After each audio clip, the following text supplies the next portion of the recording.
सुविधा पर नौकरियां आप निकाल रहे हो, और ये बड़ी एक तरीके से हमारे नौजवानों के साथ कुठाराघात करने का काम किया है, और इसके ऊपर आप जश्न मनाने का काम कर रहे हो। मैं कहना चाहूंगी यहाँ पर महिलाओं की बात भी, 1 वर्ष के अंदर अंदर लगभग 7,000 महिलाओं, युवाओं, जो हमारी युवतियां हैं, छोटी बच्चियां हैं, उनके साथ दुराचार हुआ है। सरेआम बहन बेटियों का अपहरण किया जा रहा है, मर्डर हो रहा है, भू माफिया हैं, इस तरीके के लोग हावी होते जा रहे हैं और सरकार इसमें विफल है, और ऐसी विफलता के ऊपर जश्न मनाया जा रहा है। दूसरी तरफ से जब कांग्रेस की सरकार थी तो हम सब ने प्रयास किए कि हर व्यक्ति तक सुविधाएं पहुंचे। आप देखते हैं कि 200 यूनिट तक बिजली फ्री हमने की, सरचार्ज हमने खत्म किए, और बीजेपी की सरकार में सरचार्ज लगाकर अघोषित बिजली की कटौती करके आम जन को जिस तरीके से हताश किया है। पिछले दिनों गर्मियों में आपने देखा होगा कि किस तरीके से त्राहिमाम था, पीने का पानी आम जनता तक नहीं पहुंच पा रहा था, और इन्हीं नाकामियों को छुपाने के लिए जश्न मनाया जा रहा है। मैं तो ये कहना चाहूंगी कि कांग्रेस के समय में बहुत ही शानदार स्वास्थ्य का अधिकार, मुख्यमंत्री चिरंजीवी बीमा योजना के तहत 25 लाख रुपए तक का इलाज कांग्रेस की सरकार इस राजस्थान के हर व्यक्ति को दे रही थी।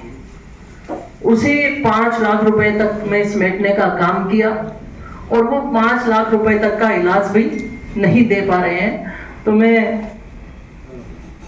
इसी बात को आगे बढ़ाते हुए कहना चाहूंगी, सिर्फ योजनाओं को नाम बदलने से आपको वाहवाही मिलने वाली नहीं है। इंदिरा गांधी जी के नाम पर हमने इंदिरा गांधी रसोई योजना शुरू करके मजदूर वर्ग है, गरीब वर्ग है, रेड़ी लगाने वाला वर्ग है, राहगीर है, कोई मुसाफिर है, उसको सस्ता खाना देने का काम किया था, और उन्होंने अन्नपूर्णा नाम देकर वाहवाही लूटने का जो काम कर रहे हो वो इस प्रदेश की जनता सब समझती है।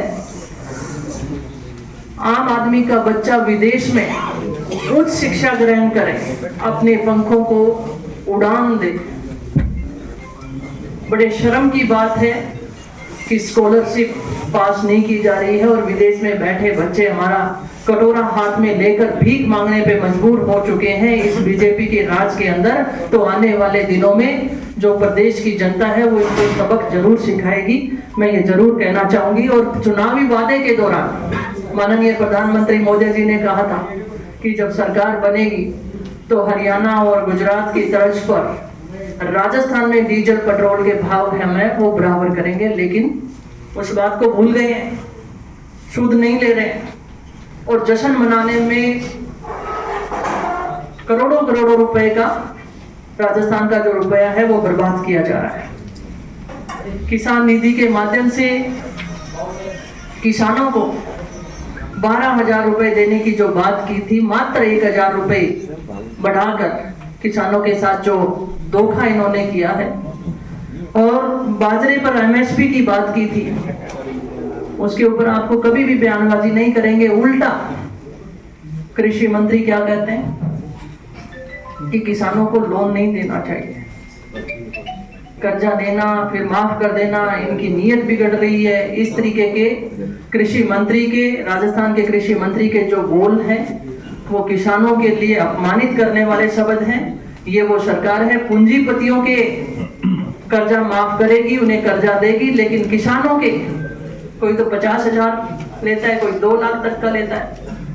हजारों करोड़ों लाखों करोड़ों रुपए पूंजीपतियों के माफ कर दिए जाएंगे, और किसान की एक छोटी सी रकम के लिए इस तरीके के जो बोल हैं वो कृषि मंत्री को इस बात के लिए भी माफी मांगनी चाहिए।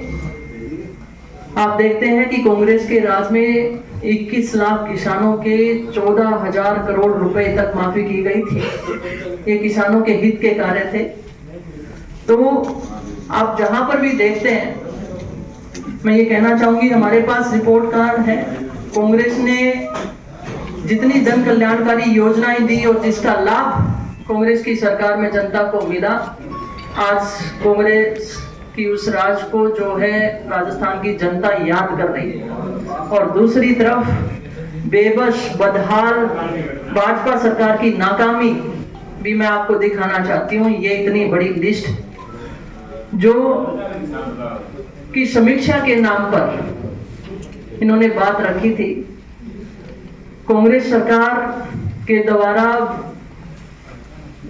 जो विकासशील कार्य किए गए थे, जिन कार्यों की वित्तीय स्वीकृतियां जारी हो चुकी थी, जिन कार्यों के काम शुरू हो चुके थे, चाहे वो सड़कों के थे, स्कूल के थे, हॉस्पिटल के थे, ऐसे कार्यों को रोकने का काम किया और साल भर बीत चुका, वो कार्य इन लोगों ने शुरू नहीं किए हैं। कोई भी ऐसा काम, ठोस कदम इन्होंने उठाया हो जिसे ये कॉलर ऊंची करके बता सके कि हमने ये काम किया है, ऐसा कुछ भी नहीं हुआ।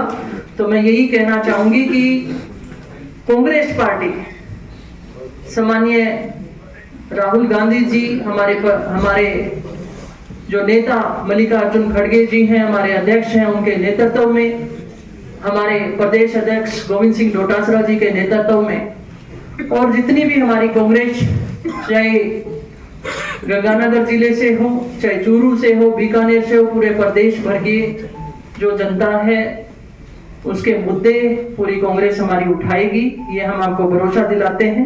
और मैं उम्मीद करती हूँ मेरे मीडिया के साथियों से कि ये सारी बातें आप जनता के बीच में आप पहुंचाने का काम करेंगे।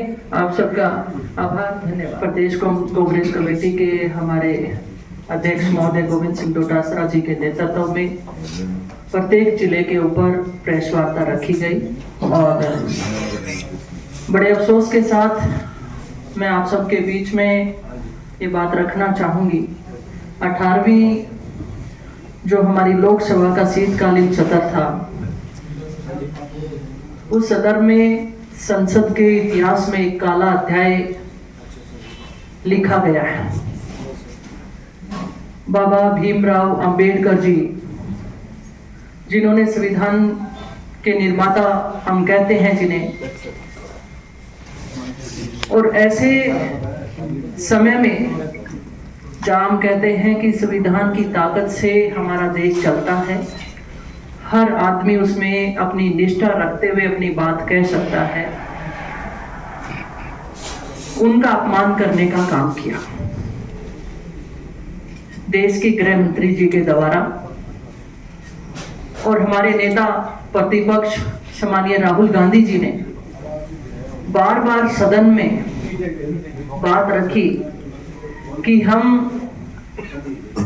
जो है कि चर्चा करना चाहते हैं संविधान के ऊपर, संबल की घटना के ऊपर, मणिपुर के ऊपर, देश में किसानों के मुद्दे के ऊपर, महंगाई के मुद्दे के ऊपर और संविधान के ऊपर चर्चा रखी गई। कांग्रेस पार्टी समेत इंडिया गठबंधन के सभी नेताओं ने जिस तरीके से भारतीय जनता पार्टी की गठबंधन की सरकार को आड़े हाथों लेते हुए, संविधान की ताकत को बताते हुए कोशिश की गई कि देश के साथ आप अन्याय ना करें, और जिस तरीके से आप अपनी हठ धर्मिता पे बैठे हुए हैं, आपको एक बैसाखी वाली सरकार भारत के देशवासियों ने हमें ये प्रदान की है और ये सहन नहीं हुआ उनसे, और बाबा साहब का अपमान करने का काम किया। पूरा देश और इस भारत से जुड़े हुए और इस संविधान की ताकत को मानने वाले हर वो वर्ग अपने आप को अपमानित महसूस किया। इस विषय में कांग्रेस पार्टी ने कहा कि गृह मंत्री जी को माफी मांगनी चाहिए देश से। उल्टा माननीय राहुल गांधी जी जो नेता प्रतिपक्ष हैं, उनके ऊपर संगीन धाराएं लगाकर डराने की कोशिश की गई, लेकिन कांग्रेस पार्टी का इतिहास रहा है। माननीय राहुल गांधी जी ऐसे परिवार से आते हैं, वो डरने वालों में नहीं है, और कांग्रेस पार्टी का बच्चा बच्चा उनके साथ खड़ा है। और ये भी कहना चाहेंगे कि बाबा साहब अम्बेडकर जी का अपमान हम कतई बर्दाश्त नहीं कर सकते। हम संविधान की ताकत को हम मानते हैं और इसलिए हम जो ये लड़ाई है संसद से सड़क तक लड़ रहे हैं और आप सबके माध्यम से उम्मीद मैं करती हूँ कि हमारे जो गंगानगर जिले के जो वासी हैं उन तक ये बात जाए। तो इस बात की हम कड़े शब्दों में निंदा करते हैं। नेता प्रतिपक्ष राहुल गांधी जी के द्वारा बार बार ये सवाल उठाया गया कि देश की गरीब की जनता की तरफ आप देखिए, महंगाई के मुद्दे पर आप करिए, आपकी जो योजनाएं आप लेकर आए हैं उनके बारे में बताइए, लेकिन सदन में उल्टा कांग्रेस को कोसने के सिवाय और कुछ आपको नहीं मिला होगा।